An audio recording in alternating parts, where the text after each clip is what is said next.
Foundation ছাড়া instant skin bright and glow করার secret share করবো আজকে। So this is বিউট glutathione brightening tone up cream, যে ক্রিমটা ইউজ করলে ইনস্ট্যান্ট স্কিন ব্রাইট করবে অর টোন আপ একটা লুক দিবে, এর পাশাপাশি স্কিন কেয়ারও করবে। আমি এখন ক্রিমটা ইউজ করছি এন্ড তোমরা দেখে বুঝতে পারছো এটা আমার স্কিনটাকে ইনস্ট্যান্টলি টোন আপ একটা লুক দিচ্ছে।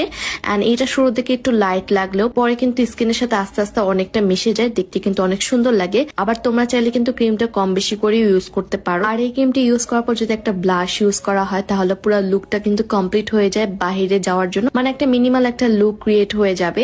সো আমার কাছে এরকম টাইপের লুক খুবই ভালো লাগে, তো আমি এখানে হালকা একটা ব্লাশ ইউজ করে নিয়েছি। এই ক্রিমটার একটা জিনিস আমার কাছে খুবই ভালো লেগেছে, এটা ইউজ করার পর কিন্তু একদমই তেলতেলা বা চিটচিটে করে না, উল্টা স্কিন থেকে ময়েশ্চার রাখে আর খুব সুন্দরভাবে অ্যাবজর্ব হয়ে যায়। কারণ এই ক্রিমে আছে গ্লুটাথায়ন, নাইসিনামাইড, হাইলারনিক অ্যাসিড, সেরামাইড, যা স্কিন ব্রাইট করতে হেল্প করবে, আনইভেন স্কিন এন্ড রিঙ্কেলের জন্য অনেক ভালো কাজ করবে। তো তোমরা এসবের পাশাপাশি একটা টোন আপ লুক চাইলে এই ক্রিমটা অবশ্যই ইউজ করবা।